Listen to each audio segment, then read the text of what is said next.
Yo, what is good, y'all? How you doing? How you doing? Happy Monday. Happy Monday to you all. Hope you had a good weekend.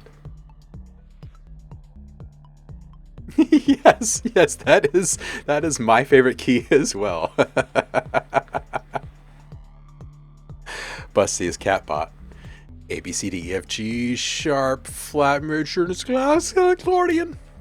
Yeah, that's the one. That's what this is. Yeah. Catbot, you may not have been around with us long enough to know that before each stream, I generally take a couple of minutes, and usually only a couple of minutes, and I scramble something together really fast, and I call it our morning soup. It's what we listen to. And on the days when you hear music instead of this, it means that I had probably less than a couple of minutes.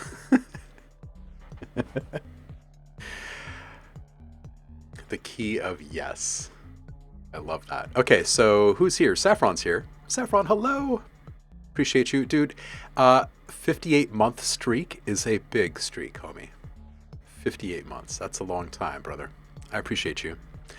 Olivia, welcome in. I love your dancing Pikachus. They're wonderful. And your piano improvs. They're glorious. The Great Computer, welcome in. The Bustiest Catbot, welcome in. Happy Monday to both of you.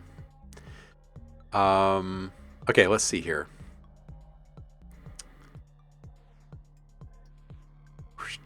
This right here is where you're hearing that metronome sound come from. Turn this up for you. Now, this thing is basically just like a bunch of sine waves and a little bit of FM. The FM is not fancy. You can randomize the heck out of this thing. You can see this little guy crawling here. That modulation's now starting over again. This is a very visually driven little guy. But you can randomize it quite easily by just clicking random. And then you get some more stuff. You click random again. And now that's part of our soup. No more metronome, though. All right, now this guy, it's just a little XO. It's a little simple beat coming out of XO. Pulling random samples. And I have it changed up just a little bit with a little bit of crush and drive. Small amount of filter wobble.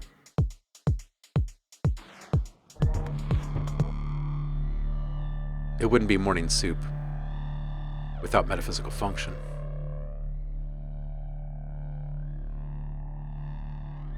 Slightly altered, slippery knots. And then this little guy.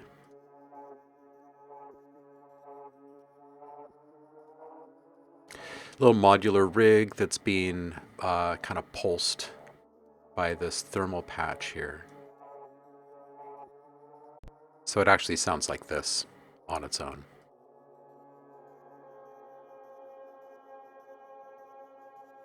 I thought that sounded a little plain.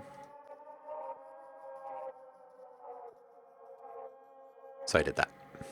And that's our morning soup. Now with different drums.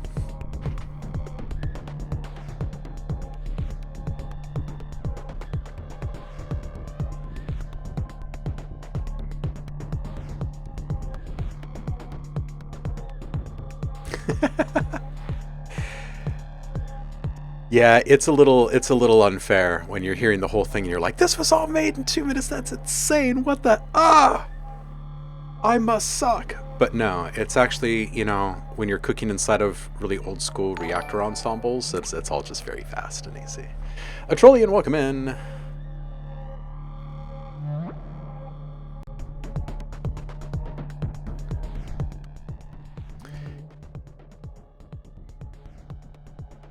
Game of life.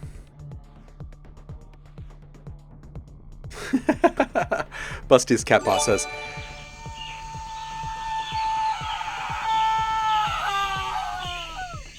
first we got to respect the gazelle, because you don't want to interrupt the gazelle.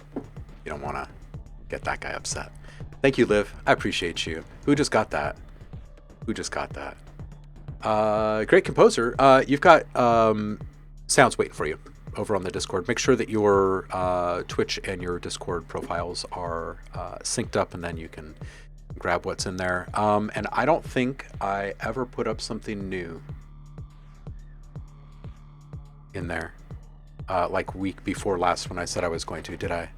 Man, life has just been a little bit too crazy. Have you guys been able to tell?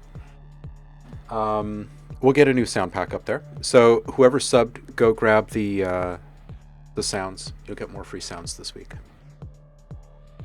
Good deal, huh? Good deal. What were we saying? Oh yeah, Busty's Catbot was saying, I don't have a reason to use experimental and silly sounds. I just use serum and call it a day. You know, if you make just one modulator modulate another modulator in one of your serum patches, you're already on your way to experimental. Maybe not silly, but... And of course there's reasons too. You don't have to go like all in and go like, blah, I'm Captain Chaos now. But a little, like a 1% dose of chaos in the midst of what else, like nearing perfection or something. That'd be pretty nice. Liv says, I cut my teeth on Reason. Oh yeah, same. Yeah, I mean, I dabbled in other things, but Reason is the thing that made sense to me at the time. I think pretty much everyone in the Propeller Heads community kind of was vibing on the same thing. It had a rack, right? We could spin around the rack, we could plug the stuff in ourselves, and it made sense. It just made sense. Coming from, you know, instruments and stages and stuff, it all made sense.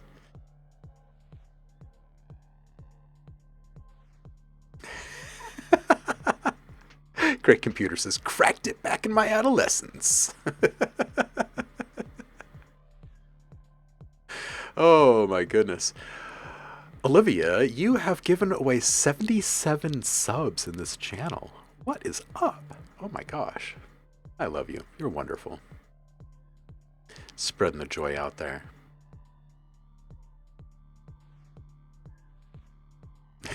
Busty's Catbot says, this song wasn't just made in 2 minutes, it was made in 2 minutes with years of experience. Computer. Yes, computer.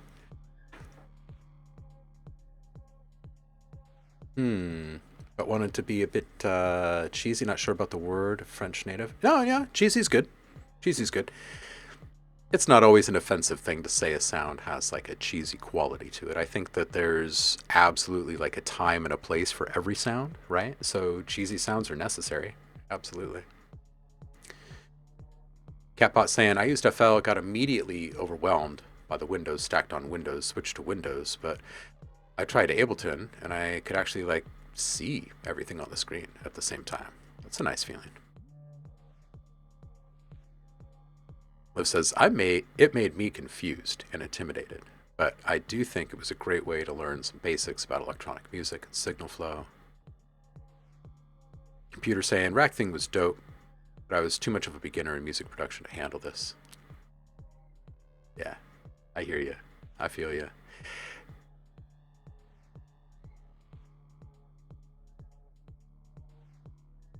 Yeah, oh yeah, totally. The stuff in the background music, absolutely. It's chock full of like cheesy sounds. Absolutely. That's a byproduct of just like running with the old school reaktor stuff without messing with it too much, I think, by and large.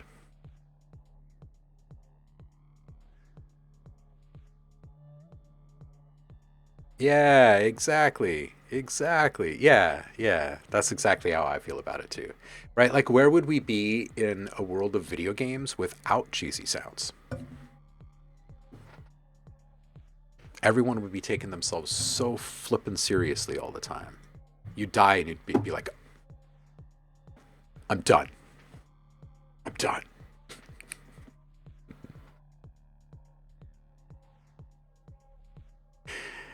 Oh, I feel you, computer. I'm just messing. Okay, so today, we are in the midst of a heat wave here. and schools are being let out early and stuff. So we'll not run the entire course of the live stream. We'll end just a little bit early, because I'll need to also to go grab the kiddo. But in the meantime, what we're going to do is I think we're going to make some booms, some rumbles, and some downshifters. These are three things that we hear all the time in cinema, and we hear more and more and more in music. But you guys know the sounds, right? We've got lots of examples here on tab. All right, so booms.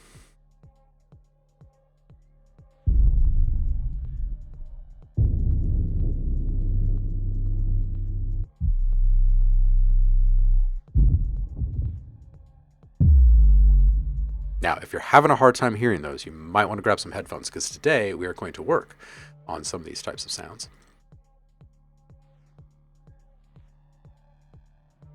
Let's grab some more over here too. These are rumbles.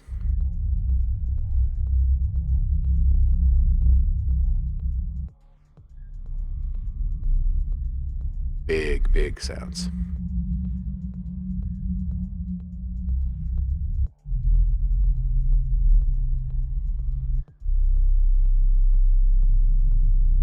Bigly.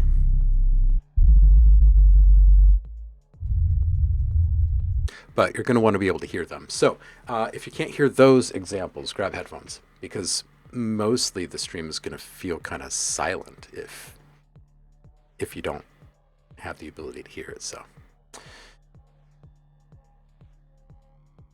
Catbot says, I'm going through a normal temperature wave because it's like 70 degrees here and I still feel too hot. Oh man, computer says it's 90 degrees here. Yeah, we're Fahrenheit. Yeah, we are Fahrenheit. It's not only 30 degrees from boiling over here. Well, it is hot, hot, hot here.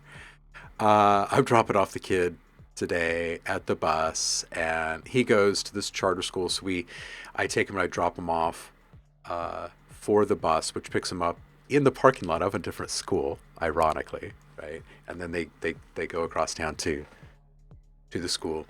It's like baby stepping independence, you know what I mean? Anyway, bus driver, Bob, absolutely fantastic dude. I talk with him each morning, and he says, hey, are you going to be picking him up today or keeping him on the bus? I kind of looked at him and I was like, oh yeah, I hadn't even really considered the fact that it's going to be boiling, huh? And he's like, yeah, it's going to be over 110 degrees, I think, in here. I was like, yowza. And then he said, yeah, all the Portland schools are closing early because of the heat. And I was like, oh man, geesh. See, we get going so early, we don't even hear the announcements. We have to beat all the regular buses to get him on the bus. So we hadn't even heard all this news yet. Man, it arrived early this year. The sun is a deadly laser. Luckily, it's far away. Yeah. So anyway, that's my little update. We'll cut the stream a little bit short today, so I can go grab kiddo. In the meantime, we'll be making these sounds. Oh, now that's a really good point. Respect the gazelle, and that's a really good point. Catbot is making. The Death Star was pretty far away too. Cheers. The moon is actually the remains of the Death Star. We've been lied to this whole time.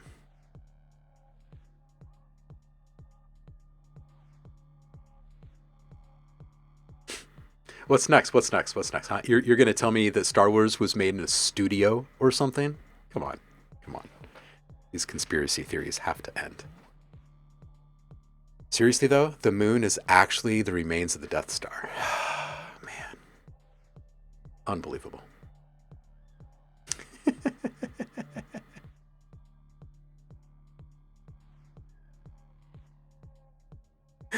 No studio used. No studio used. That's great.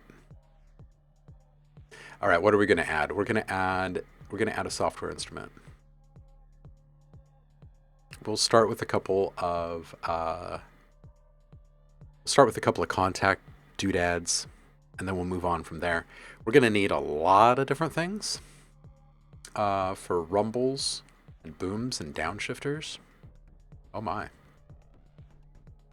Filters, distortion, lots and lots of modulation. A few sine waves. Probably some cabinet doors. Something big and rolling.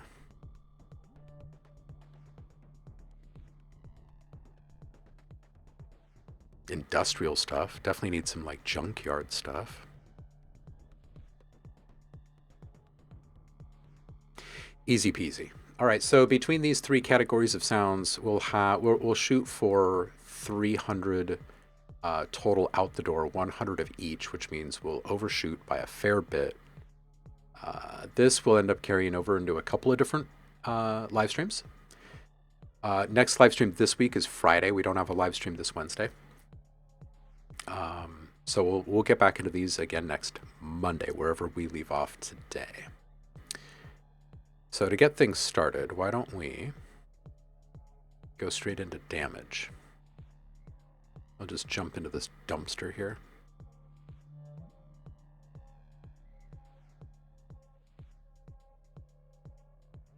And we're going to make a few little recordings.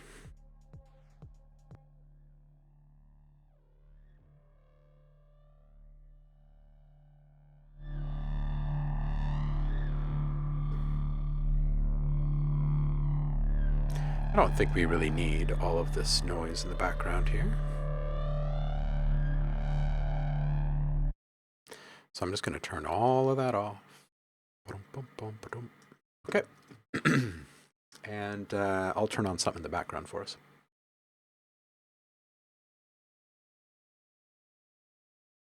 How about...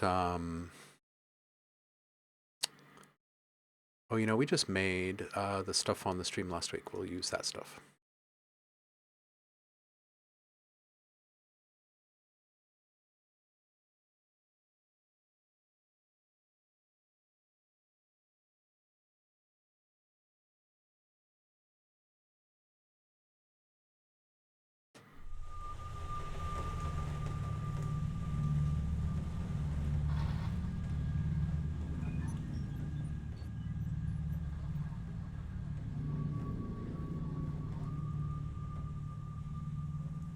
Okay, cool. So now we're going to pick out some sounds.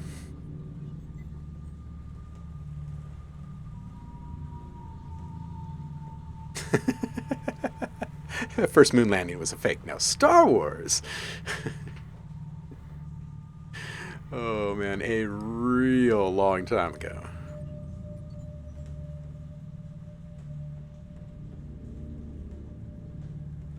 Star Wars is just a retro transmission from a galaxy far, far away.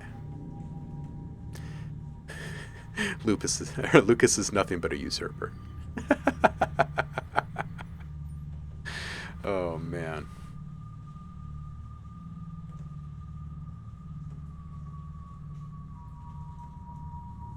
Ooh, Catbot saying, oh, I've heard this.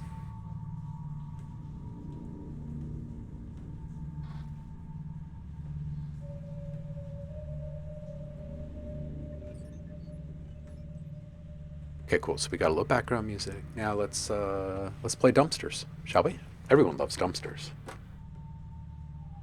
Where are we? Yeah, like that.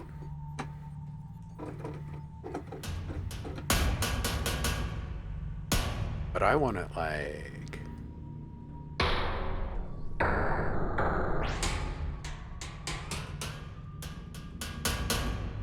It's just too high-pitched. Let's get an oil drum in there with it.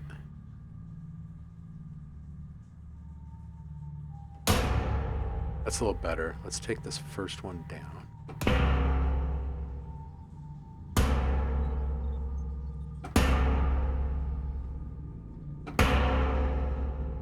That's pretty good. But if we take this one down,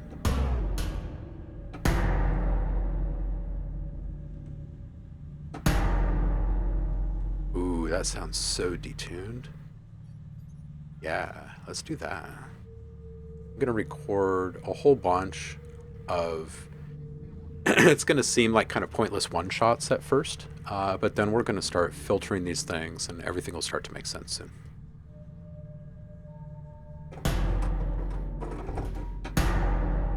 Alright, I'm gonna set up a capture track here.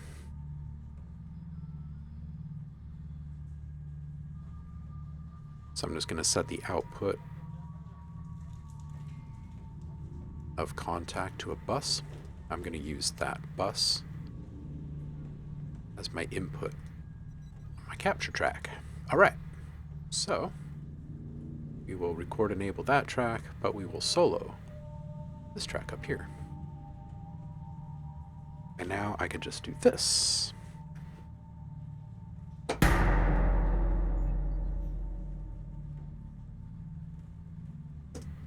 Boom, done.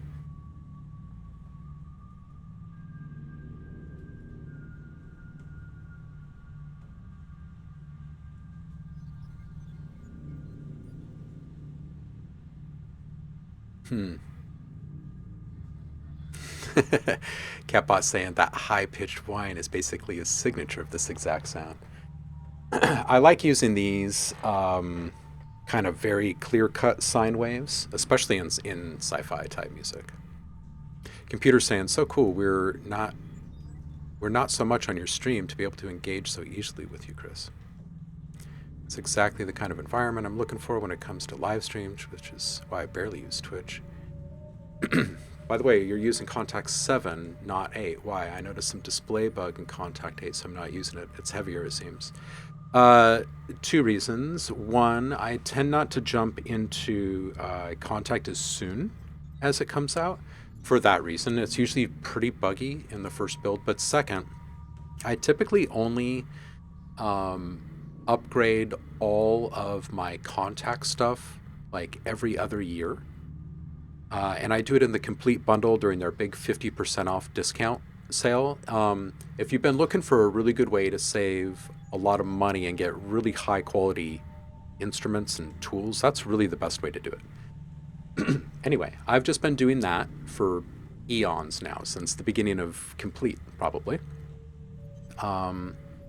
Just every other year, 50% update. So for a couple $100, you get all of the new stuff that's been introduced for the last 2 years. It's a really, really great way to do it. But it also helps you stay a little bit more stable in production.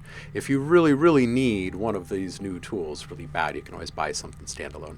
But I find that to be kind of the best approach.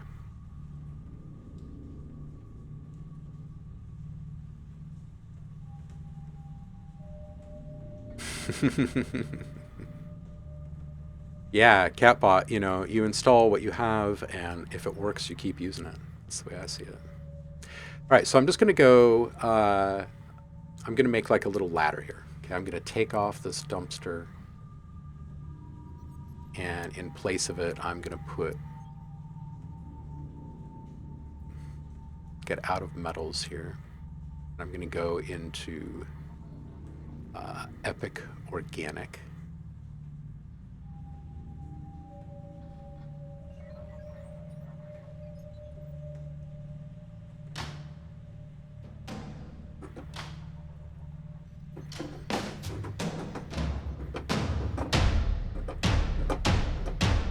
Okay, now that feels good, although this one over here,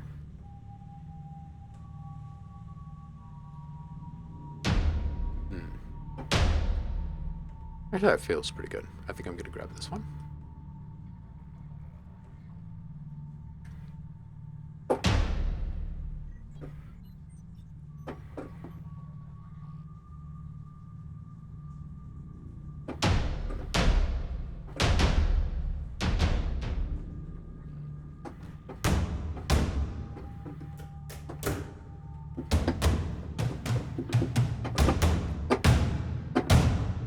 I'm going to grab this one. one more time. That one was better. Maybe. Let's listen.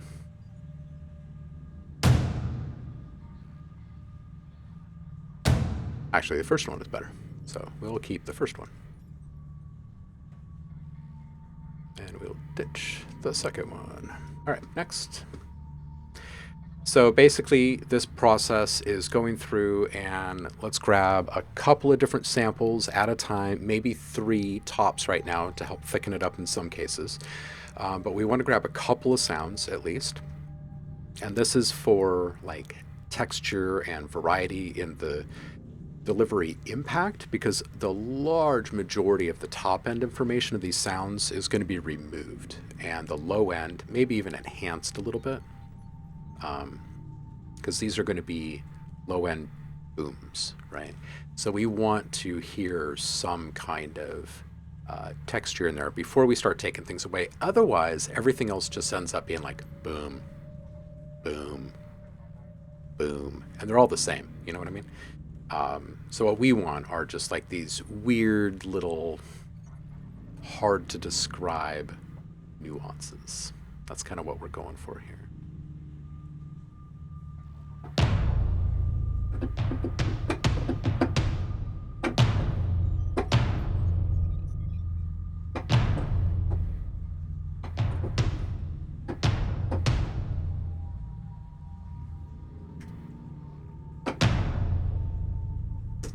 And I like to, oops, I need to redo that one. I like to record all these organically, just naturally, because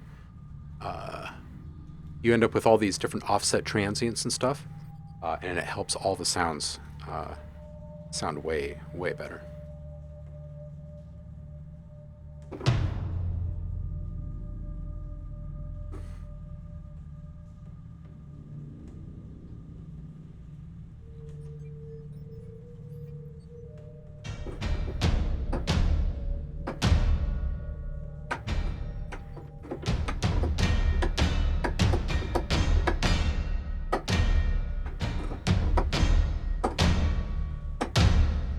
That combo right there.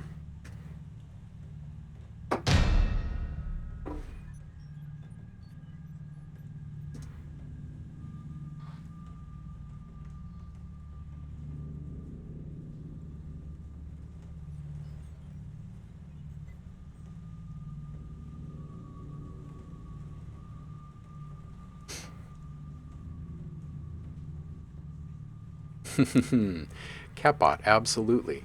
Produce away.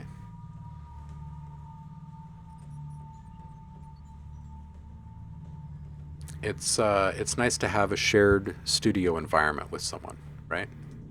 It's like you have someone sitting on the other side of the room from you. They're doing their thing. Whenever you stop, you tune into what they're working on, find some inspiration.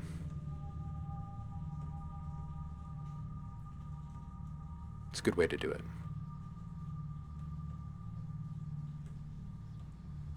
All right, we are going to take, I think, maybe a couple sounds from some old Heaviosity stuff for some layering, and then I think what we'll probably do is start bringing in some big sounds, like some recorded sounds, maybe from some warehouses and stuff like that, and we'll start to feel like this next level of impact.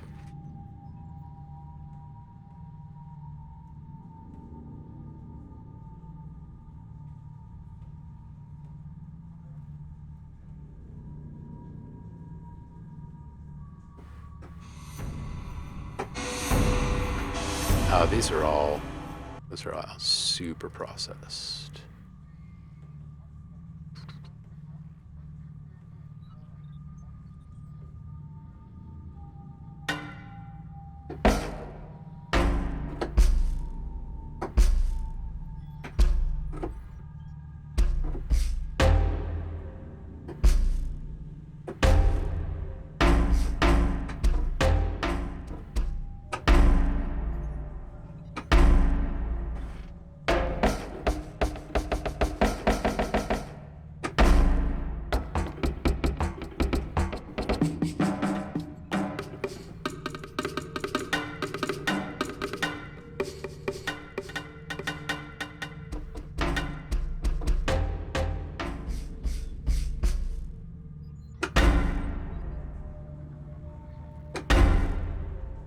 I'm gonna grab this one. Oops. There we go. Clean that up a little bit.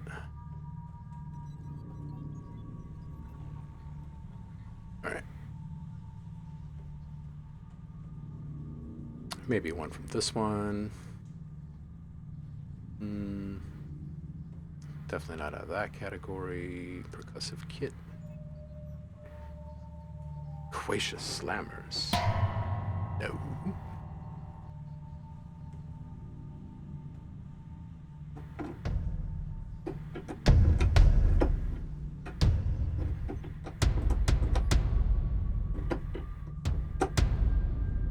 Alright, let's grab this.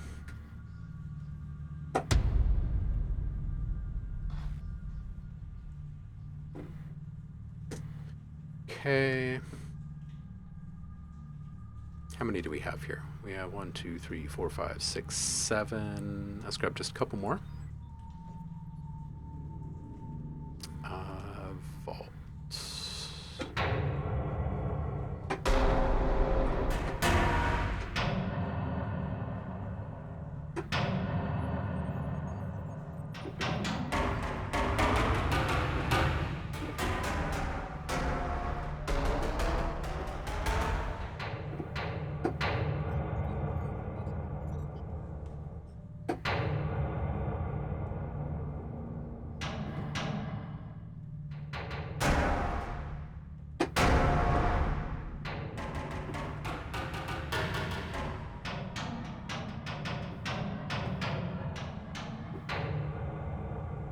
Nah, none of these sounds. Just no buy-in. All right, maybe this guy?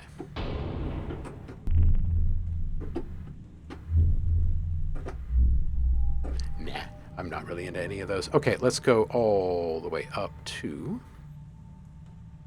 action strikes. Let's go for just the single hits. We're going to grab a few out of here. Let's get our mod wheel up a bit more. And let's do Tychos. Because who doesn't love a good Tycho?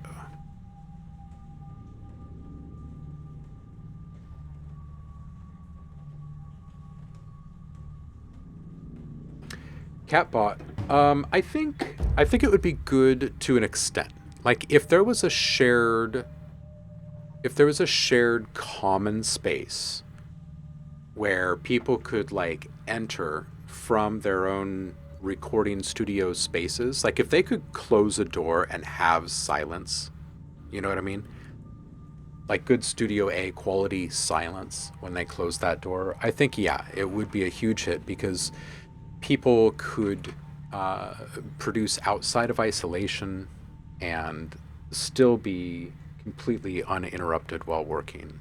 It would be very ideal. And there are places that are kind of like that. But you know, the studio era by and large has kind of gone away. So oftentimes you find that kind of stuff in like academic type settings, you know what I mean? Yeah, it'd be great. It'd be great for the cities that have the culture for it to have something like that. You know what you really need though is for there to be steady participants. So I don't know. In today's day and age, it might be a little bit easier in some cities because you've got a fair number of people working actively as content creators and independent contractors. So they're not sitting in bigger studios or agencies like they used to be.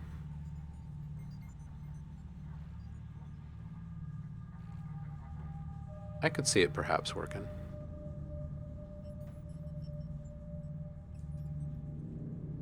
You know what would make it really doable is if like half the space was dedicated to live streamers, like people that had an existing following, you know, popular, could afford good rates in that establishment, kind of offset the cost for everyone else.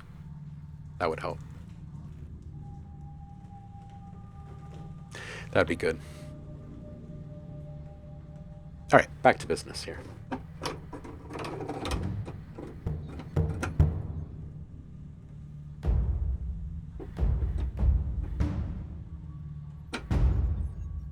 These two together right here.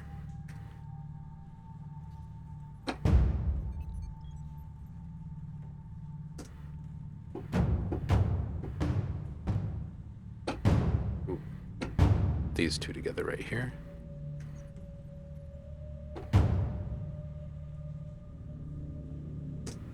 Okay. Gonna get away from the Tychos for just a moment.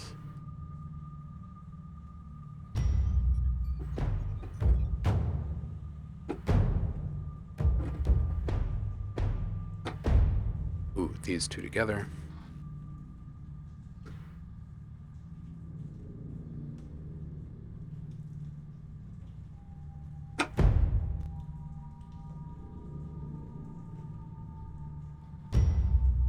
These two together.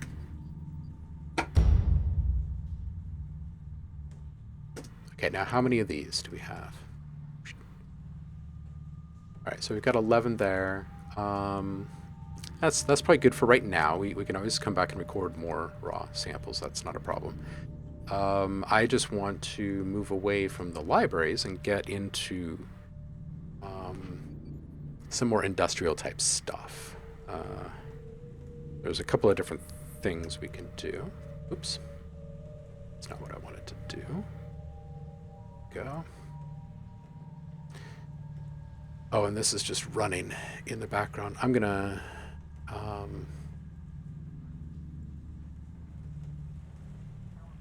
I should have opened this up in something different, so I will.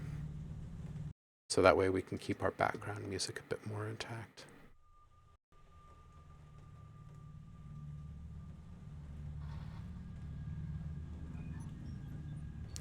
Okay, now I can go find a sound in here and not screwed up. So I'm gonna go looks through some recordings from a warehouse.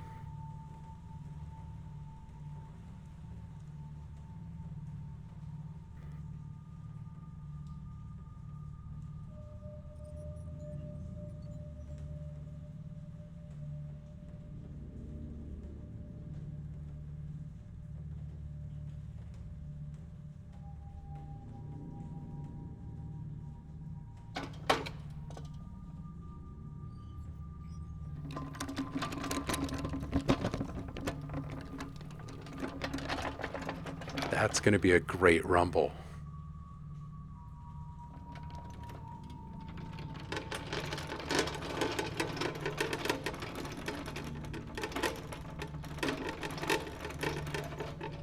Oh yeah. Okay, we're going to bring in one of these. I'm going to bring in this first one here. I'm just going to bring it into kontakt. And first thing I'm going to do is I'm going to zoom way in on these early transients here. I'm going to find a good starting spot. I'm going to get really, really close because otherwise, when we drop the octave of this thing several times, which we're about to do, the playback speed is going to be slow, so slow that those tiny little gaps will feel like many seconds of silence. So we're just going to now take this and pitch this way down. And that's going to be based on our root key being a C3, which is right here.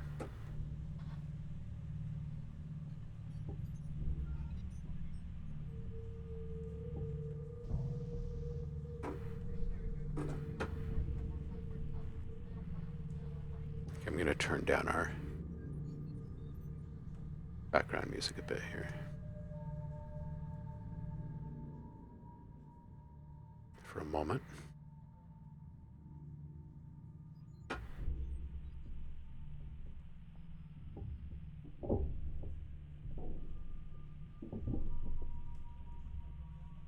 Okay, so we're going to boost this with some overdrive before we do anything.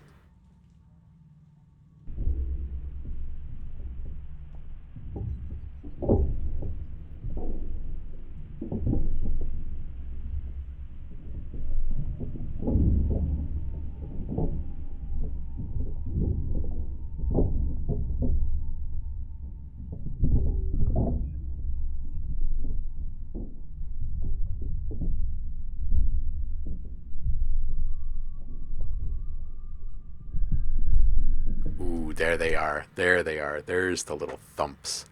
All right, so I'm going to move some files off of this capture track.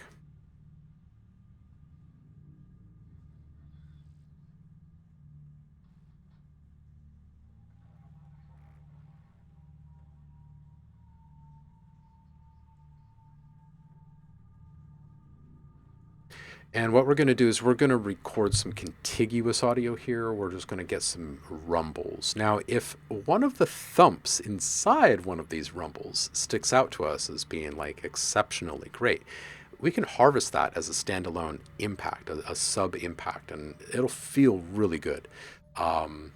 Because it occurred so organically, right? You won't be able to put your finger on exactly what's causing this kind of impact when you hear it out of context, in a different context, in a scene of some sort. So anyway, we're going to record for just a moment here. Oh. Also, what does the stop and share point redemption thing to do? Oh, what is the stop and share? Hold on just a second. Where are they? Where are they? They are... Sure. I haven't looked at these in forever.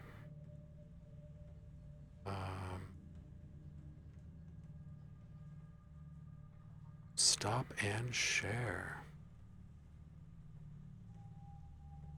Omlab will stop what he's doing and take a moment to talk about and show off one of his most recent releases. This can be music, sounds, sample packs, synth presets, instruments, or tools. Yeah, so if you click on one of those, it'll actually give you a description. So that's what that one is all about there. Gosh, I haven't looked at those in quite a while.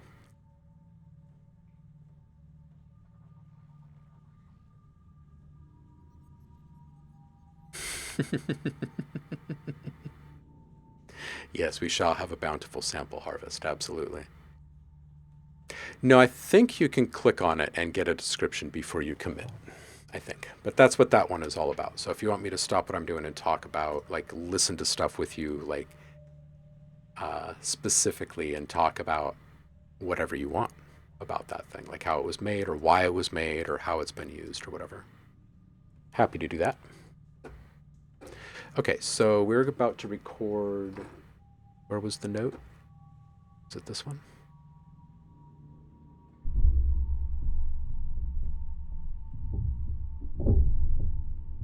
It's pretty good, but I think down just a little bit.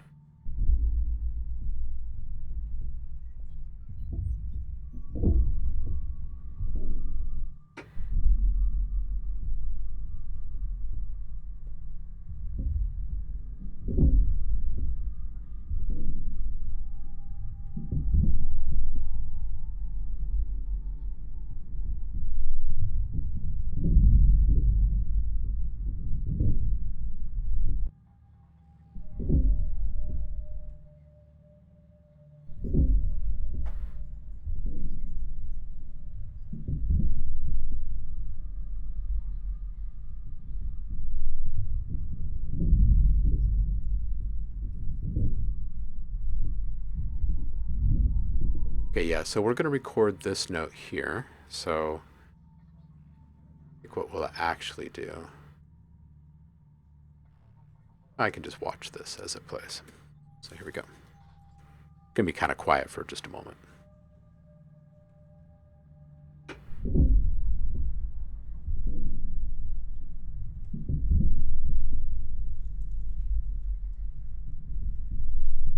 It's a big old waveform right there, huh?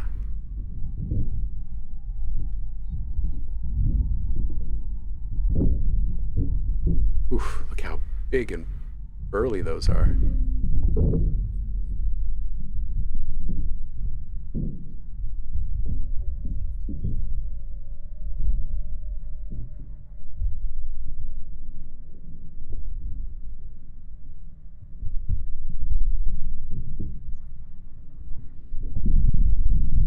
Oof, a little bit of clipping. We can work around that.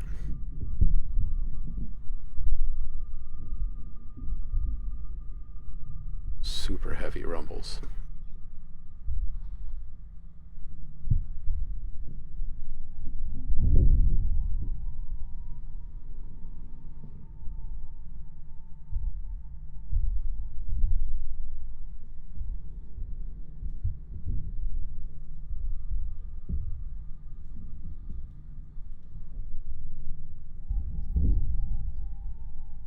Okay, that's the last of the big peaks. We're going to call that good. Now, I'm sure a lot of people just straight up can't hear that, so I think what we can do to help them out is we can play this back. I'm going to just take down the volume level of this. I know that sounds weird, but I'm going to take down the volume level of it a bit, like maybe 5 dB or so. And then we're just going to hit it with some saturation.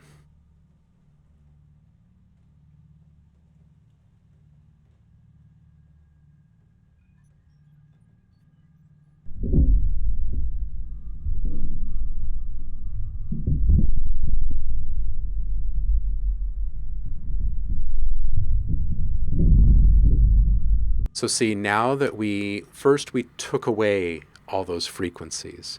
So why the heck am I targeting the frequencies that are way above where we just took all those frequencies away? It just doesn't make any sense, right? Well, actually, if you think about what's happening with saturation, it does kind of make sense here, okay? We're targeting this sound and we're wanting to generate harmonics in an area where there's not much happening at all because we've stripped it away artificially. But what happens when we pour a bunch of drive on it and we're targeting those frequencies, it kind of ruptures the sound in a way, right? It forces new harmonics to rise up. But now we're asking it to create such a huge difference between those new harmonics and the original frequencies, that what we're able to hear is this like astonishing presence of what we built down low, right? Because we've multiplied that presence up from below. We kind of have to back up and talk about how this actually works. When you saturate a lower frequency, it resonates and it creates little duplicates of itself. It's like, rah, it vibrates, right?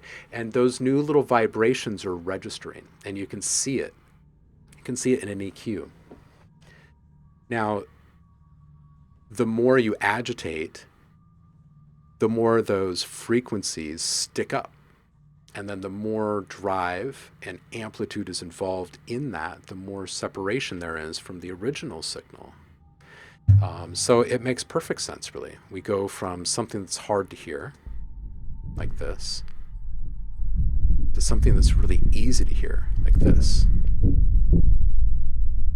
Because it's shifting our focus, it's taking it away from those hard to hear frequencies, and it's moving it all into a range where we actually can hear it. It's like realigning, if you will. So it might seem a little oxymoronic to like shave off all of this detail and record it at such this huge, ridiculous volume where you can't really hear anything, only to then turn down the volume a whole bunch and distort it again. But that's what you do. That's what you do. And you end up with really, really good quality texture in there.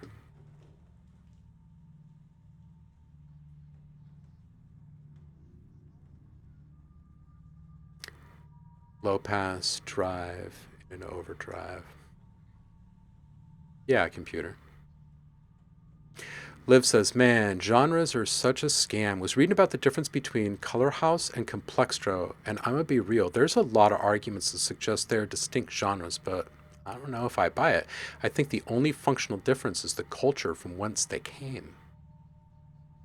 Yeah, I think the biggest difference, honestly, is that um, the color base, the color house, um, it doesn't jump around as much. I feel, maybe I'm wrong, but in Complextro, it really did feel like, hey, I'm gonna play this chord, but instead of these 5 keys, it's gonna be this one key, and then these 4 other sounds representing those 4 keys. um, yeah. Otherwise, I think you're right.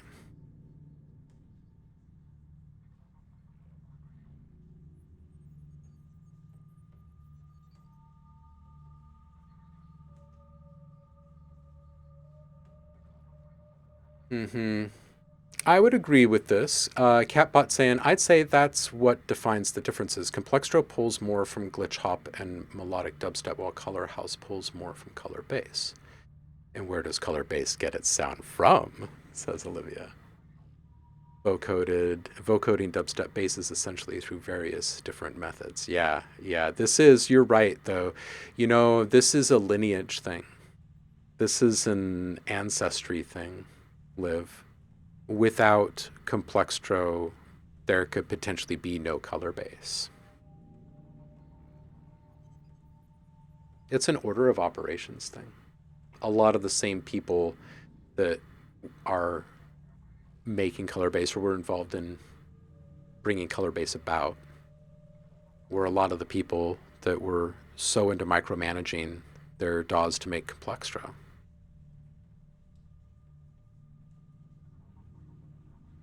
Yeah, I think that's a fair thing.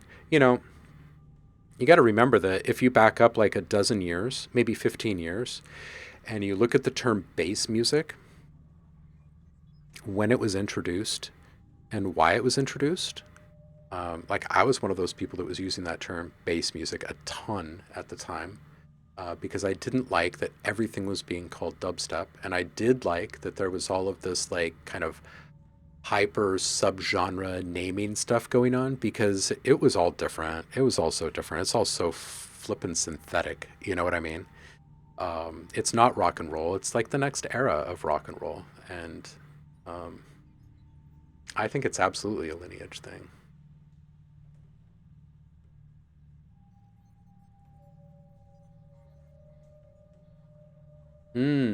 Liv says, like, oh, color based house is just Complextro for Gen Z. And you could absolutely say Complextro is just Electro House for millennials. Well, yeah, it's like the next ante. It's like the next ante up, right? It's like the next natural one-upmanship result, you know? It's an inevitability.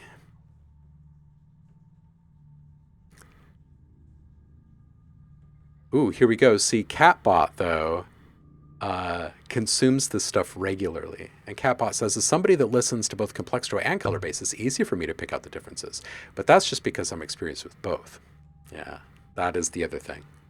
Once you step outside the circle, you lose you lose so much, you know? You come back a month later and just feel like you're fronting. Everything's changed. You can't believe it's happened.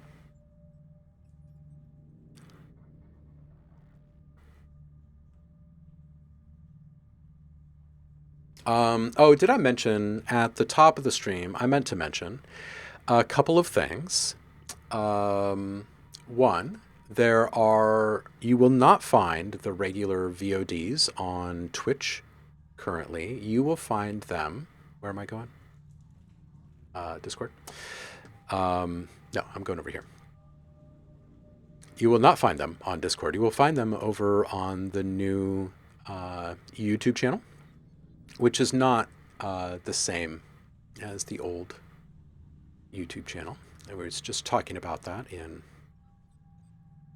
Discord this morning, where you can start finding new home lab tutorials will be over on the Ghost Tech website. And there will be a bunch of them coming out, and it'll be a long ongoing thing. But that is where you will find the large majority of the tutorial stuff moving forward. But if you hit the OhmLab YouTube and subscribe there, then you can stay up to date on all of the archives. And you can watch several years of Twitch archives going back, and they're all completely unedited. So you guys can see all of the good stuff. Okay, so there's that. There's the announcement I forgot to make earlier. That there's no feedback, or there's no stream this Wednesday. We will have a feedback stream on Friday, though.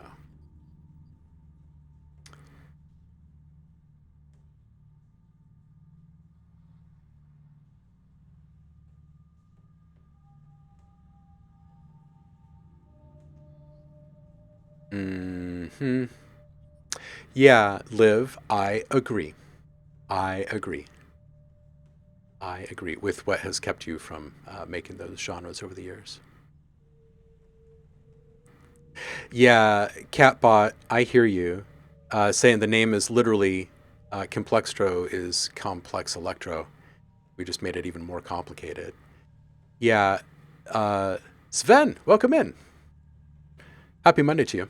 Yeah, the way that I remember it going down, because I was there, the way that I remember it going down was like this. There were a lot of conversations that led up to this point, right? But a lot of the feelings around the production circles at this time, and I feel very tapped into it at that point, because we were right in the midst of building ADSR, and it was like just constant communication with everyone. Anyway, how I remember it going down, there was a lot of conversations that went something like this. Dude, that song is dope. You should step that.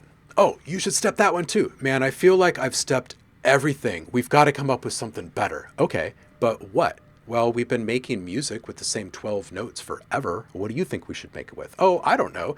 Maybe if we start like changing up the rules of music theory or something. And people are like, no, you can't really do that. People have already tried that for a very long time. We need to come up with something a bit more clever. Come on, think about it. We're in the sampling age. We're in the resampling age. We could come up with something better. Like if you play a piano chord, it's these 3 or 5 notes or whatever, but they're all from the same instrument. But on a MIDI keyboard, those 5 keys could be playing back 5 different sounds if you wanted to. So if you were to step through that chord progression, you could just play those 5 piano notes, or you could play those 5 notes in 5 different sounds, and blah! People were like, ah. So basically it was like this phrasing project, right? Like how many ways in which we can chop up these phrases, right? It was very much like bringing hip hop to synths in a way, right?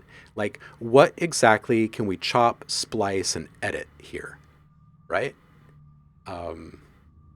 So I do remember like a lot of that kind of energy floating around. Now, there was also just an insane amount of flexing. There was a lot of people that had stumbled into different methodologies and workflows that came up with very specific results sonically.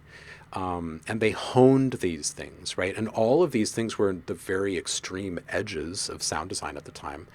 And also, it's important to note that the large majority of people playing around with those knobs at that time knew absolutely nothing about what they were actually doing. And the results they were getting were profound.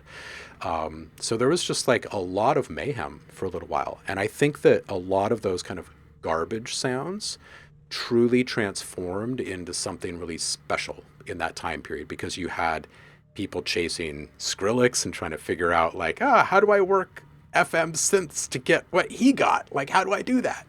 And then you've got people exploring modulation and like, how can we use these vowel sounds out of Massive, right? Like, how can we actually use them? Because yoi is not something we can put into all of the songs, right? So people started figuring out, well, we could take a syllable of this phrase and start mashing it up very much like turntablism and all sorts of aspects about hip hop.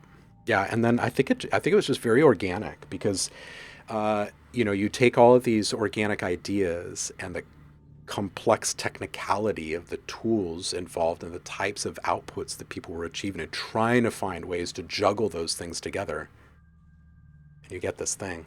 It's pretty awesome though.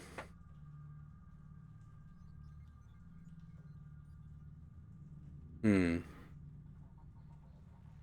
Liv saying that's kind of my point. Genres are fundamentally understood differently by different generations, and over the course of 20 years, you can have two people who are dubstep fans that hate the dubstep that the others likes. That might be an extreme example, thanks Skrillex, but I think it's a phenomenon that holds true across all genres. So a deep embrace of a genre is often a betrayal of an understanding of the history of the music one likes. Absolutely, absolutely, because we can sit here and say the Violent Femmes are absolutely not the Ramones, and they're absolutely not the Beach Boys. And yet somehow, a couple more generations from now, people will listen to those three bands. They'll be like, I can't really hear the difference.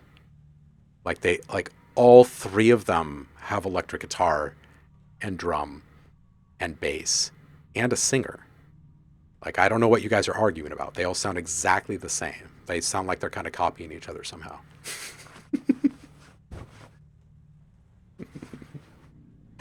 Oh, Liv nails it with because genres do not come with their own historical primers. Yeah, that's true. Catbot saying, yeah, I like dubstep, but hate and rhythm. A lot of color bass and a lot of really harsh tear out, which are forms of dubstep. It's hard to call yourself a true dubstep fan without somebody saying otherwise. Liv saying, another great example, disco and house. Same stuff, different day. It's true though. Velvet Goat Cheese. That is why I like location coded genre titles. East versus West Coast jazz, etc. Velvet Goat Cheese nails a really good point. We're talking East versus West Coast modular, East versus West Coast hip hop, East versus West jazz. Yeah, we got this. Catbot says, this is a really fun discussion. Glad I'm here to have it. Liv says, I think I agree. Genres that convey the culture that gave rise to them feel a little more informed, though it's honestly me being nitpicky and old. Well, that's part of it. You're finding yourself on the other side of the same conversation you were having as a youth. I can say all that with a smile and so matter of factly and confidently because I've actually been through that so many times now. I've watched it happen with some of my friends, my kids' friends' parents, and I'm so much older than them. Um, it's so funny. It's so funny watching them like struggle with not understanding with what's happening with their kids' music. Oh, it's so funny. Just watching it because I know I've been through the same exact thing, but seeing all of those facial expressions and the whew, I have not gotten there with my kid yet. I'm way ahead of him in music interest still, which is great. So he has no idea what's really cool yet, but he does have like the most wild, eclectic idea of what cool is right now. It's awesome. It involves Dolly Parton and John Denver amongst all of these other current guys. It's great. It's great. It's quite the mosaic. Catbot saying Yoi is not something we can put into all the songs. Virtual Riot wants to know your location. Catbot says Tantacruel made a whole video about music elitism that used dubstep in the Skrillex era as a strong example. Very good video. Right? Yeah. Yeah.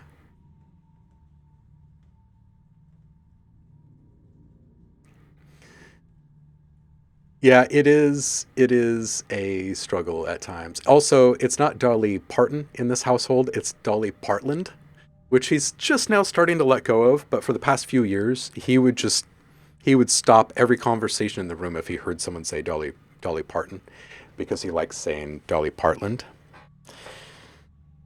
It's just adorable. Anyway, these are the types of things that lead to game-changing genre evolution. Is stuff like that, like kids being just passionately, like they're gonna fight tooth and nail over the fact that yes, that Beyonce song is just as good as that Dolly Parton song. They are just as good. The two are like, they're equal.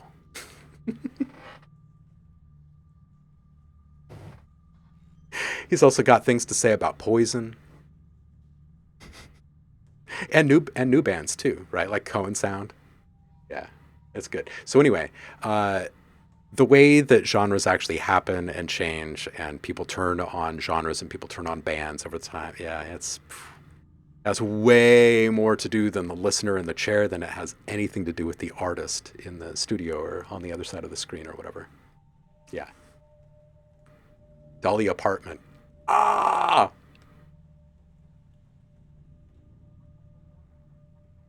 Catbot says, my dad is in his mid 40s, and thank God he's at least semi knowledgeable on modern EDM genres so he can enjoy and understand what I show him. That's good. That's good. It's important. It's important to be engaged. Like, even if a parent doesn't truly grok what's happening, like why you're so into it, they have to be able to connect with your engagement with it, you know? That's good. Good on him. That's good. Skipped your great computer music part. Wait, hold on a second.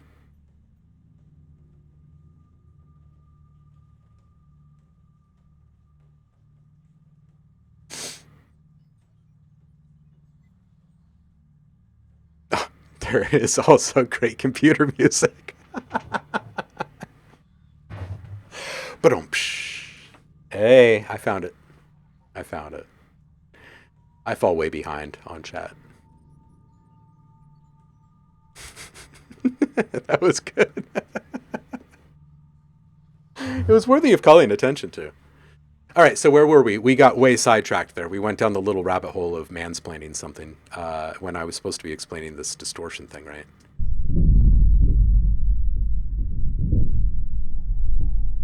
All right, so I think we're there, and we can harvest several different rumbles, maybe even a couple of good hits out of that. So now what we'll do is we'll keep all of these settings exactly the same, and we're just going to put a different sample in here. Just like that. No, we're not going to save it, but yes, we will put in its counterpart. That was number 2. We'll put in number 3. This will give us a fair bit of continuity in the pack. I'm just going to zoom way in on start point here.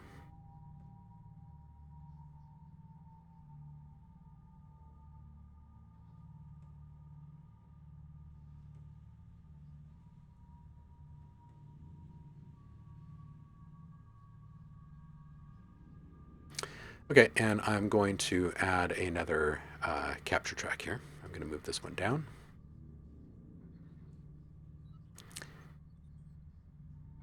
And we should have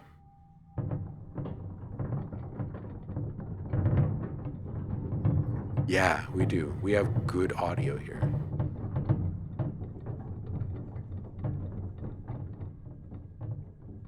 But this is pretty audible too. So we still need to drop this. But we're not going to drop it to the same pitch value as the last one. This is how we're going to start to get the variety and keep the continuity at the same time.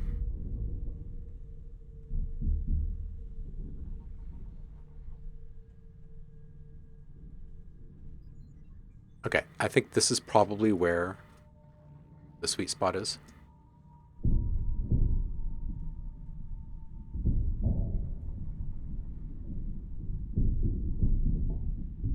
So we're just going to go ahead, and we don't have to record this one in real time because we're using a DAW. So we could just do this. And this will just render kind of magically what we were hearing there. And then we don't have to wait. Okay, so this one's up here now. And we can go ahead and listen to this. And again, through the magic of our DAW, because we should work smarter and not harder, basically all the time. We'll just do this. We have, what? We have this on number 3. Where was it? Oh, it was on here. We'll move this one over. So let's listen. Oh, that's big, big, big, big, big. Oh, it's enormous and huge. Oh, because I didn't turn this down. I'm going to bring this down a good 5 dB. Now I'm also going to just go and I'm going to listen to this guy down here.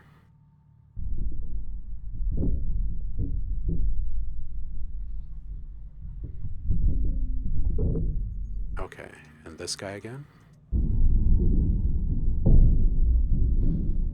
Yeah, totally different profiles. Now these are the same dolly, the same same little tool in the warehouse.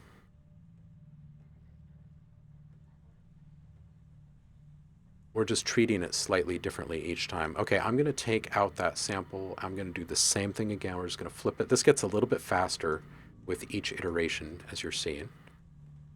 So I'm just going to grab number 4.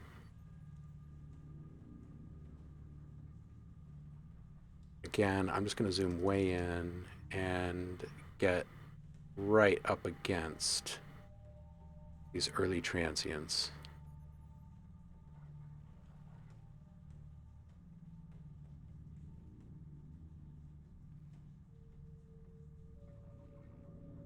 Right here. So if I go up here,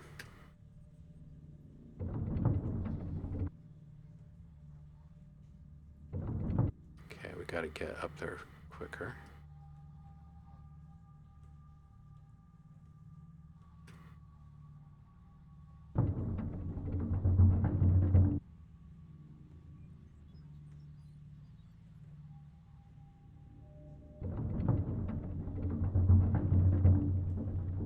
Okay, now we're just going to set the pitch again.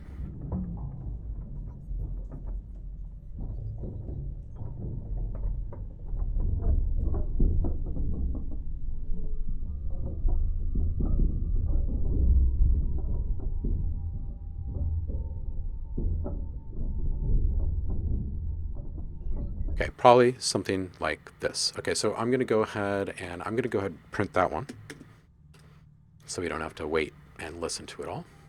I'm going to take the volume down. And just apples to apples, we will compare it this way.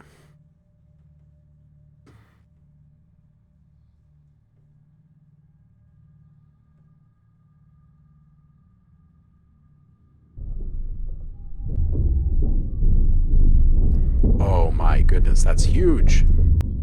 That is enormous.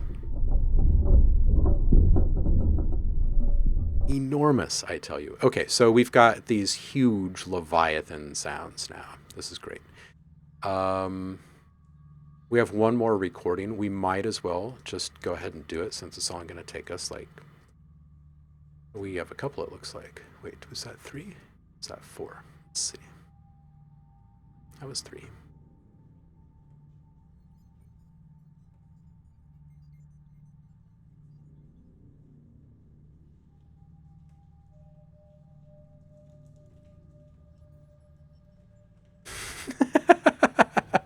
Catbot. Oh yeah, there's like a reason for the live stream. I forgot about that.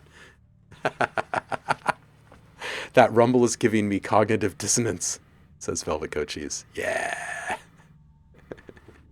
A logic for the live stream. It sounds like somewhere between crawling around an event and thunder. Yeah. An appreciation for Foley artists who have conditioned everyone to associate a sound with an action that does not exist. Yeah, absolutely. Absolutely. Someone was just saying when I turned on this track in the background that they've heard this in other stuff before. And that it like always hits them the same or something. Yeah, it's true. It's true. Catbot saying if you ask them what makes real music, they probably say soul or something. As if you're putting yours into your music, just because it happens to be on a computer. Velvet Coach, saying in college, it would have been easier if I was told that adding emotion to music was just slightly deviating on both dynamics and duration. Yes. Oh. Computer saying, what if AI suggestions align with my soul? Is it soulless to use them uh, and tailored them to our liking? Oh my gosh. Liv says, well, my dad is a blues guitarist and my mother isn't a musician and loves country music, so you're not far off. Catbot saying, use AI as a jumping off point or an augmentation of your soulful creative work, and boom, Robert is your estranged parent's brother. More like Claude. Bob's your uncle is now Claude's your uncle. What if Claude's your uncle is actually just like a low-key way of calling people out for using AI in their work? Just like, hey, Claude's your uncle, I guess, you know.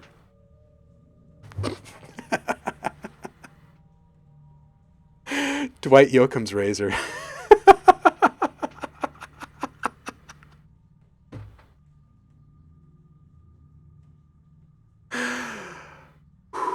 Oh my gosh, you guys are great. Oh, you're fantastic. Cheers. Oh, Dwight Yoakam's razor. Oh my gosh. Oof. Liv says, I think I've kind of 180'd on AI. I think people should go ham. Art has been dead for 100 years. There's nothing sacred left to decimate with plagiaristic machines, so who gives a fuck? Hmm. You know what you're starting to sound like, Liv? You're starting to sound like an artist that might start making some money soon.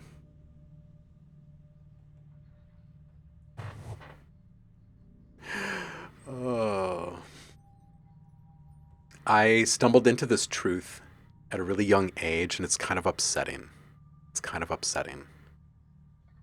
And I'm not saying that it's like holy grail truth, but it sure does seem to work like most of the time. But it's kind of upsetting. You want to know the secret? The secret rule?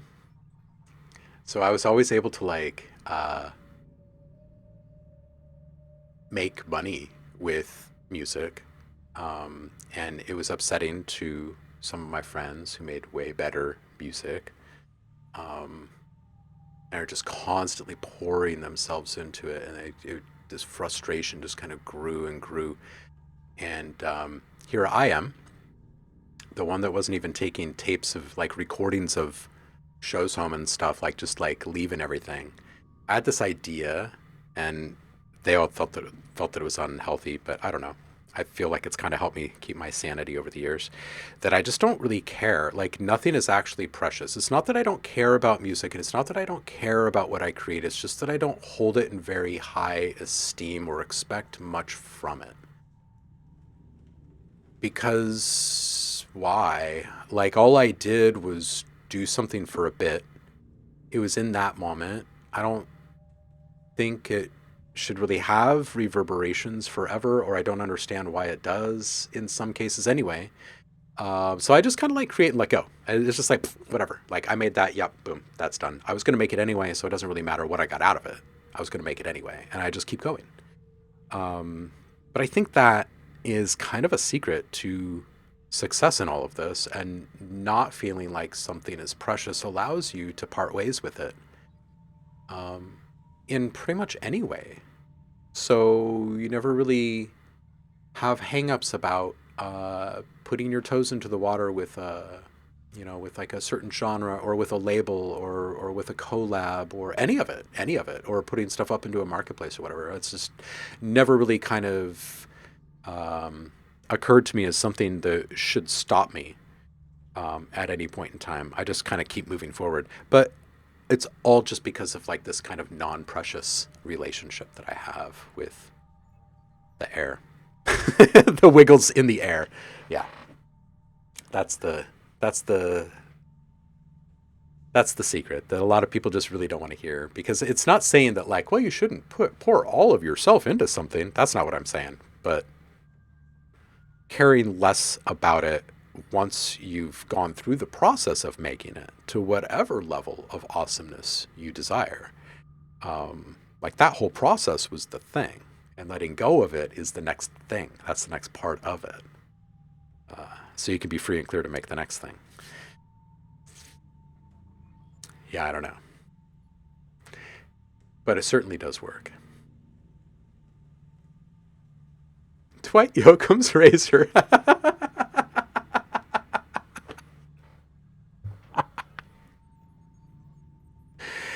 Catbot saying, personally, I disagree. AI is a bit too costly, both on actual money and environmental impact, for it to be used recklessly, and there's problems with how it came to be that make it way more to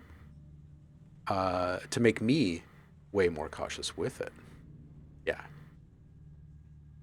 That's why it's good to lift up those around you who you think deserve equal or more praise for their work when you eventually get caught by the eyes of the public. Computer saying, I personally used Claude on my last song, and it gave me an awesome concept, giving me my song title. We'll share it soon. Brainstorming was hard, especially with my neuroleptic drugs. Half lack of creativity, half laziness. Sorry, I have a hard time speaking sometimes. I gave it the wrong. I'm having a hard time reading today. I gave it the song title, sorry, and it gave me the concept. I see. Slice of life production. It is hard to hear, right, Liv? But again, it's like you hear it differently. I think the more times you hear it over time, because it's not somebody saying you should care less about your music. That's not it. And you should care less about making your music. That's not it, because you need to do exactly what you do to make your music. That's its own thing. The process of making music is its own thing. Getting something out of it after you make it, entirely different thing. Entirely different thing. And those two things really have nothing to do with one another. And getting your stuff out into the world, there's different ways to do it, and you can be at odds with some of those ways. But your opinion of those things will shift over time, most likely, and in most situations, because of your desire for the outcome that you have not yet attained. Right? But you start to appreciate why and understand with more granular detail, with greater clarity, why things are the way they are. And nobody just comes right out and explains all of this stuff when we're young. But it is the way it is. Velvet Goat Cheese is saying, so always obsess in moderation? Josh, dude, if you want to put something in, we can listen. We haven't really been doing feedback, but we can listen. Velvet Goat Cheese, it's more about... it's not about obsessing in moderation. It's obsessing in whatever way is necessary for the art, but then to not obsess beyond that, because distribution is not art. It's just not. And if you're an artist that can't see that, then it probably should not be your job to be involved in distribution. It should probably be your job to stay involved in the art, because oftentimes our misconceptions of how all of that stuff works gets in the way of our stuff actually being discoverable, heard, found, appreciated, like part of a community. It could be a new genre for all you know, but you don't, because your stuff isn't out there, kind of thing. You know what I mean? Yeah.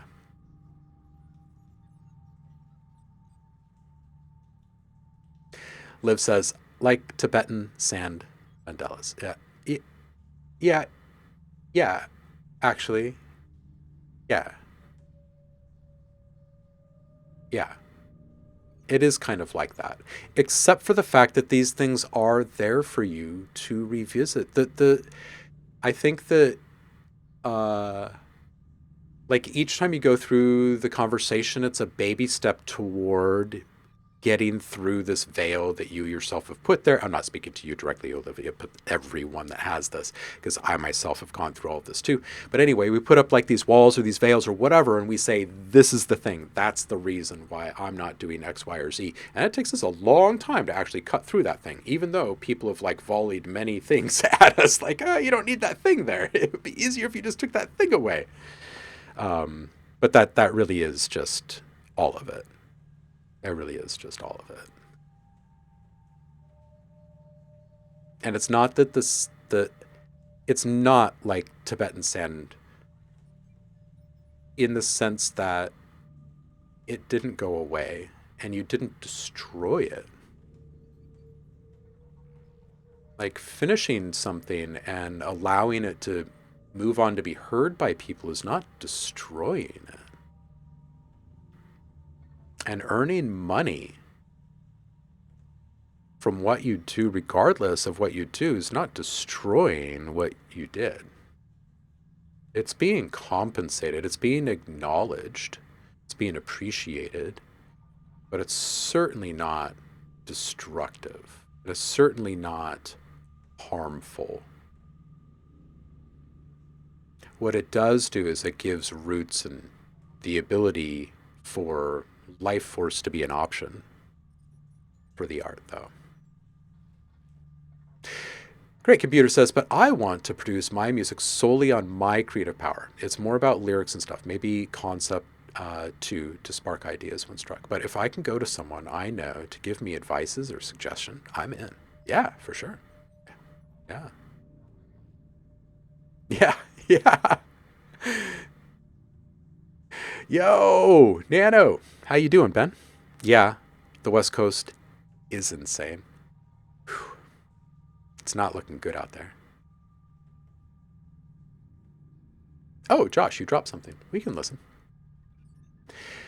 Catbot says, be enthralled, not obsessed.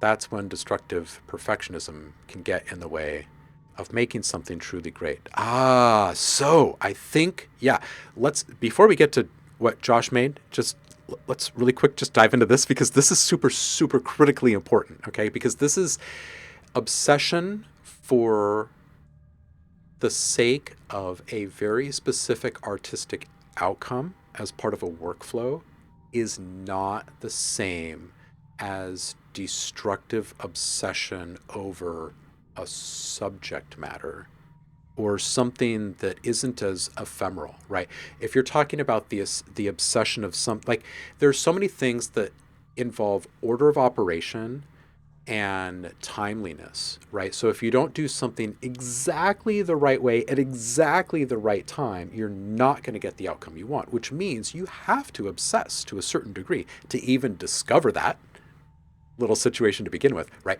But then to nail it, right, in a reproducible way to actually create some sort of a signature sound or a performance from or something like that, right? The only reason we ever do that is so we can do it again. And what's the whole point of doing that? It's like it's your thing, right? That obsession is that part of it. That part of it is a healthy thing. The part that isn't healthy is the obsessing for the same reasons beyond that point. Those things were only supposed to be involved in that moment of creation, right? Compartmentalizing that type of stuff is so super important, I think. And I think that when we start to get all worked up as humans about those things, it's a really clear indication that you are now treading in an area where maybe you just shouldn't tread. And probably you're misunderstanding something that's happening too. But getting your art out into the world is just something wholly and entirely different. 100%.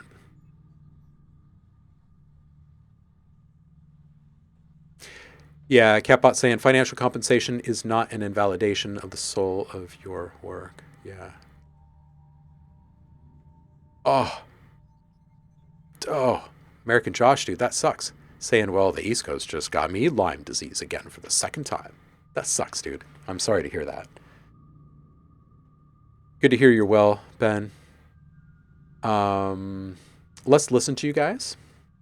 Let's see what you made. We're not going to go do a full-blown feedback thing. So I'm going to do a couple here, I think. Just time. All right, let's do this. Discord. Get a little notepad. Where are we? Public feedback. Just a quick reminder, we will not be here on Wednesday this week, but we will be here for Feedback Friday. Oh, man, there are things in this queue. There are things in this queue. We're going to have to go back and listen to some of these things in the queue.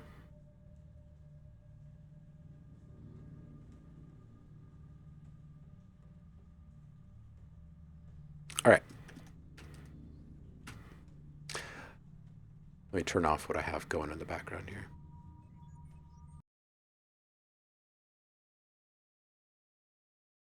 Josh. Emerson South. Nothing but the best.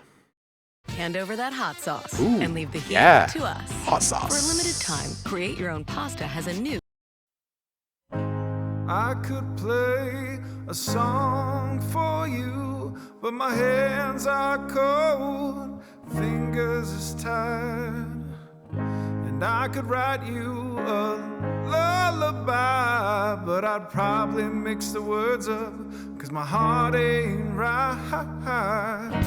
Nothing but the best, wish nothing but the best for you.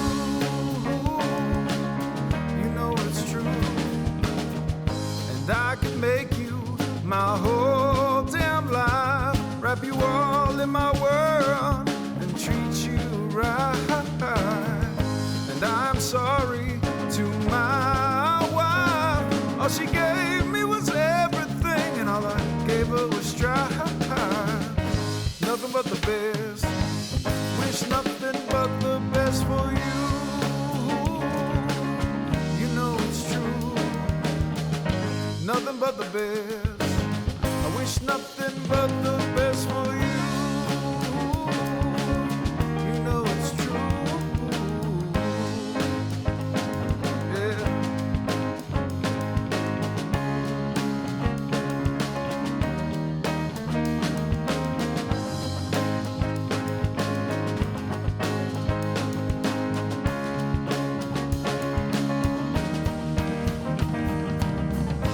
I could play the song for you, but my hands are cold, fingers is tired.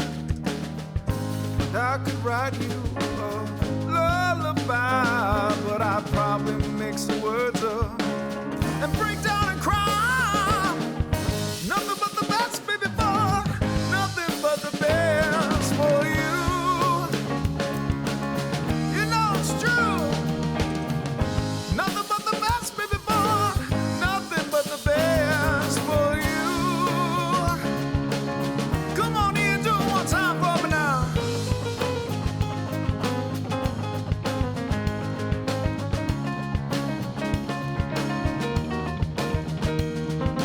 Nothing but the best, nothing but the best for you. It's true, yeah, yeah. Nothing but the best, nothing but the best for you. It's true, oh yeah. Nothing but the best, nothing but the best for you. It's true.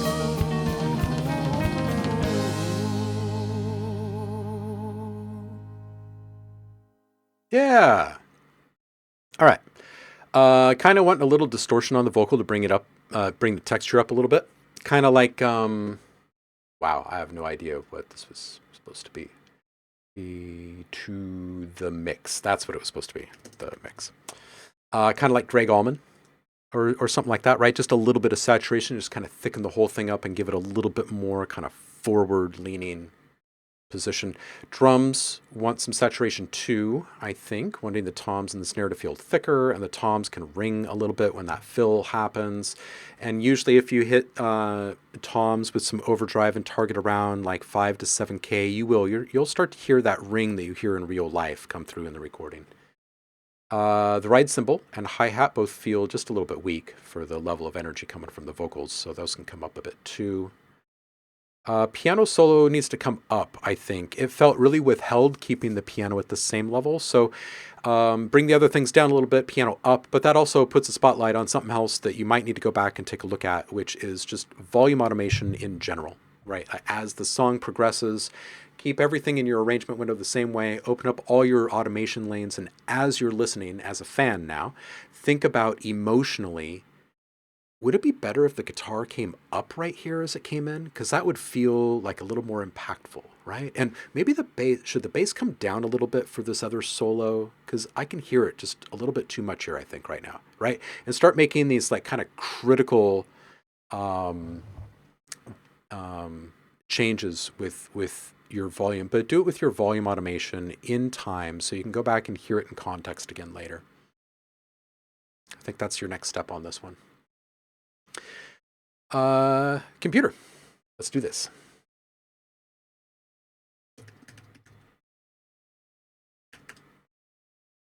Title intended, untitled.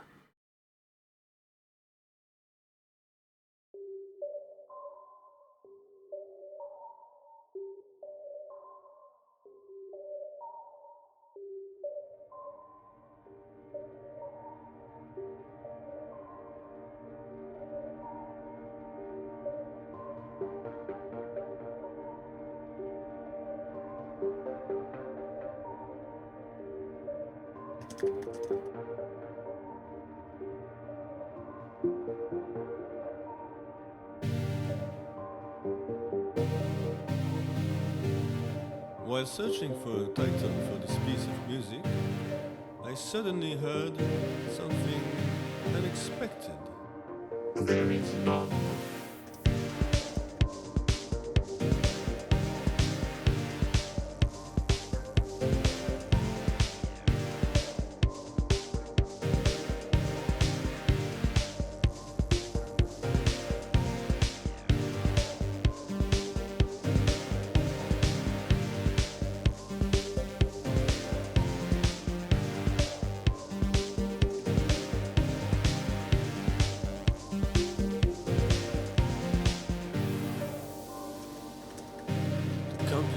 Speaking to me?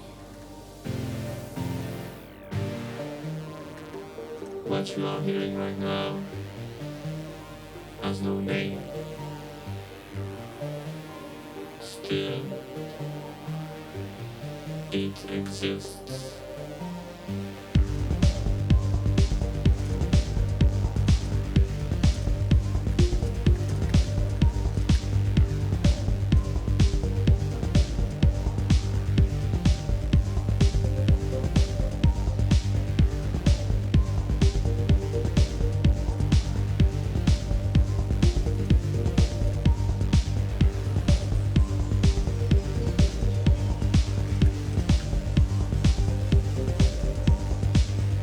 On its own,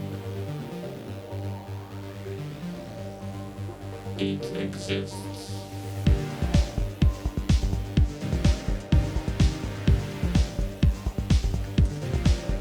It exists. It exists. It exists. It exists. It exists.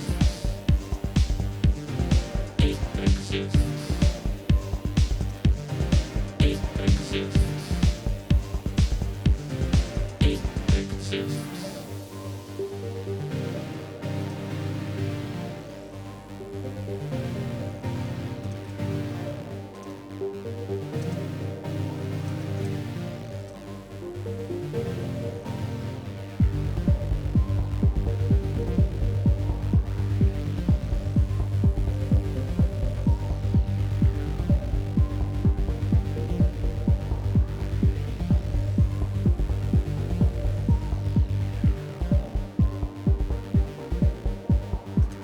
While searching for a title, We found something else entirely. We found existence. Yo, computer, I like this one. And I feel like I can really feel where you're wanting to go with this. Oh, we can't keep adding stuff, you guys. Sorry, we can't. Oh.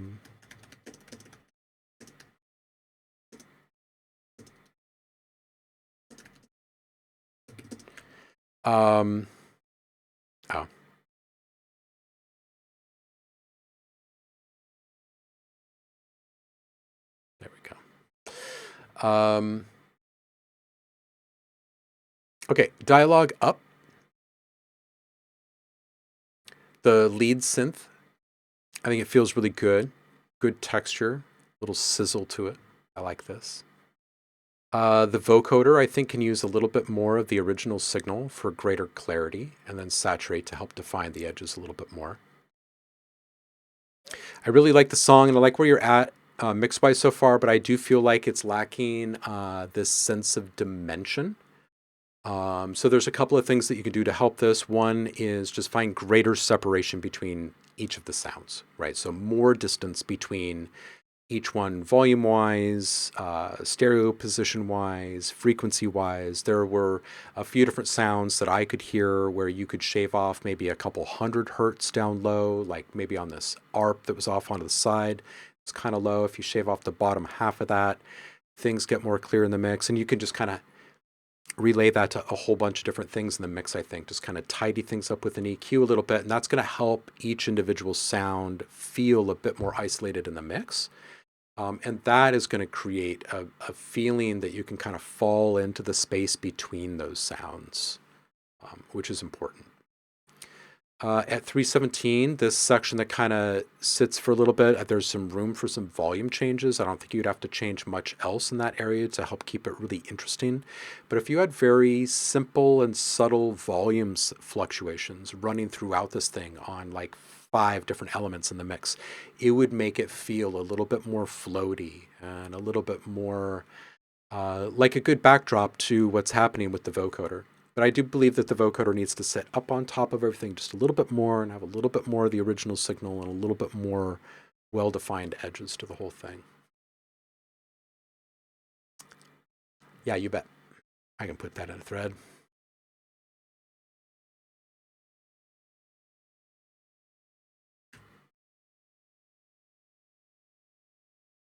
Nano.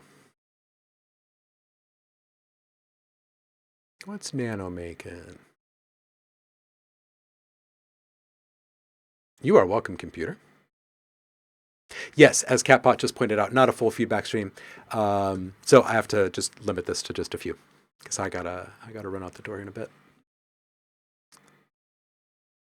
Baraka, welcome in. Is this you here with the Afro Deep work in progress?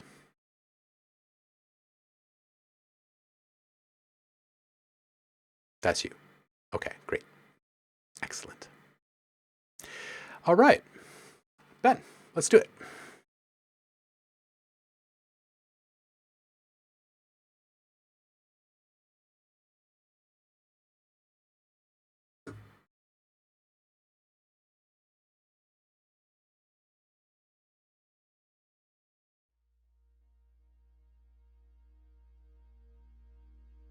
Something new from Ben. It's been a little while since we've had something new from Ben.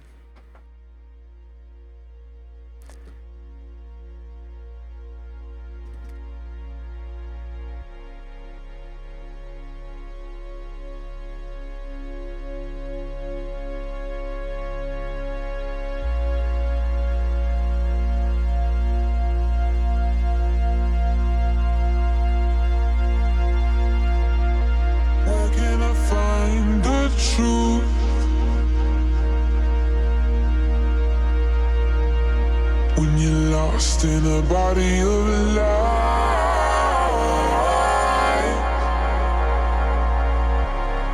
caught me when I was falling. No one can fix my heart. I dare you just to try. You're not the one that I look for when I close my eyes.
sing aloud, and no one else to find. Playing hide and seek aloud, and no one else to find. Okay, last little thought here.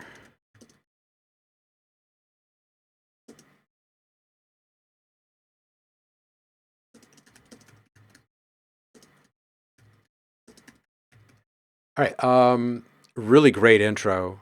I think the sub cutoff can probably come up to 40 hertz, 12 dB per octave. I'm not sure that you need quite all of the infrasound sub stuff. It tends to be a little unsettling when you have the frequencies present under 30 hertz. And this one doesn't really have this unsettling darkness to it. Quite the contrary once the vocals are in it. So I would actually say bring that up on this one. And then the unease will disappear. That kind of tension running between the two will disappear. You can keep the same exact bass and everything. Just move that cutoff up just a little bit. The hi-hat feels a little odd being square center for me for some reason. Are you open to moving it to one side? Like maybe even hard side or something? I'm not sure. But right in the middle, it does feel a little odd. And I'm not sure what's doing it, but it feels like it's an imaging thing. It feels like it might have to do with the ducking and the relationship to the content in the sides and a hi-hat being opposite of that or something. I don't know, but it being square right down the center just feels just a little bit odd for some reason. Kick can have a little less sub in it. Vocal processing. It's a little hot in the saturation that's targeting the mids. So as it stands right now, with that heat on it, when the limiting is occurring, it's a bit too much. You're almost kind of grading at a couple of key points in the song with the backing vocals and the main vocal hitting at the same time. So I'd back off of that a little bit. Change the target frequency and back off the gain on that saturation, and then reapproach. I think that'll feel better. Yeah, that's good stuff, dude. That's baked in. Any way to get rid of it? Yes, there is, because it's largely harmonics being overdriven kind of thing. So you can use something like soothe, and if you target your mid to mid low harmonics in there, you're probably going to get it. You're probably going to get it because the vocals themselves were probably recorded pretty well before they were overprocessed. That's my guess. Try that. Got it. All right. Let's see. Here we go. Which name shall we put on this one? Here we go. This one is Afro Deep, work in progress.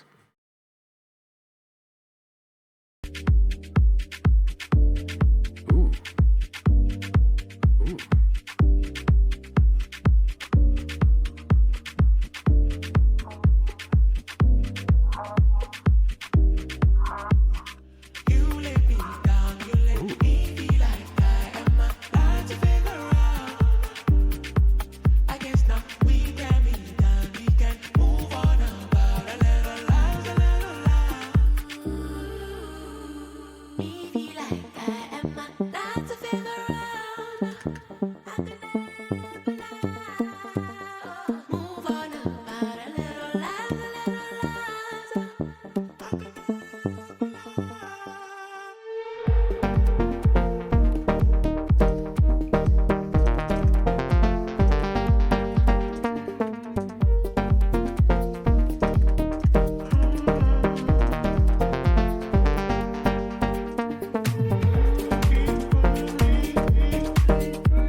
Yeah, this is great. I love the low-key mix. I like all the stopping points you've got right here.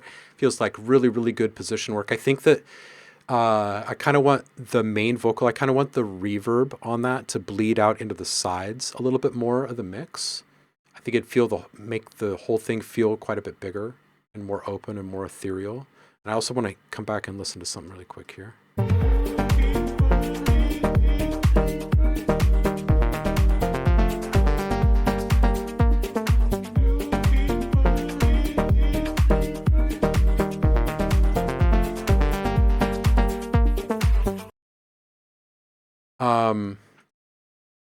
I feel like there's a little bit of trimming EQ-wise that you can do around. I think it's the perks here.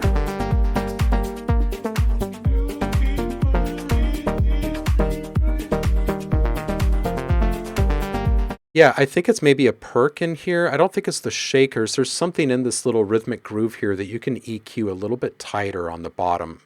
Like maybe even 150 hertz less of wherever the stopping point is right now for the cutoff. And when you find that guy and you eliminate that, it's going to open up that rhythm section. You're going to feel the shaker hat combo entirely. So I think it's just gotta be like a little hunt and peck in there to find the right culprit. But something is keeping it a little bit thick in there. This is a really good groove you got going on here. You hear me? Okay, cool. Yeah.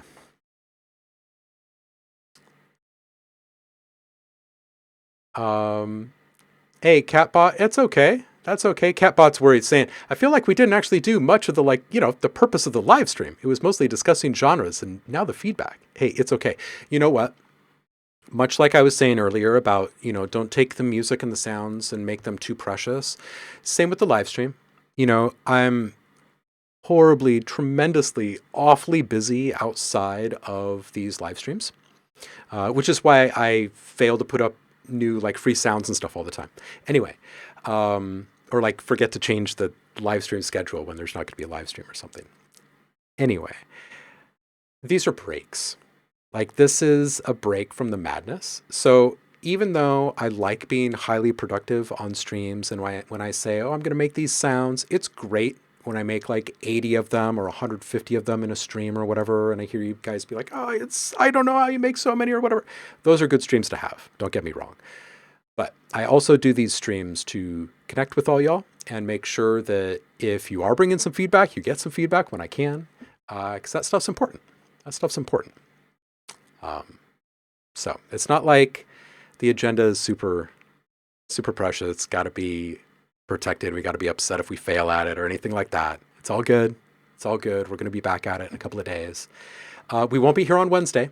No live stream this Wednesday. Got kiddo's last day of school that day, but we will be here on Friday for some feedback action. We should be good there. Yeah, absolutely fun regardless, right, Catbot? Yeah, absolutely. Totally understandable. Lovely.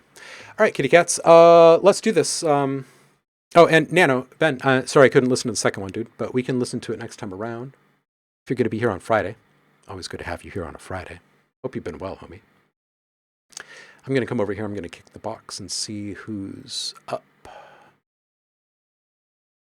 Who is doing their thing on Twitch today?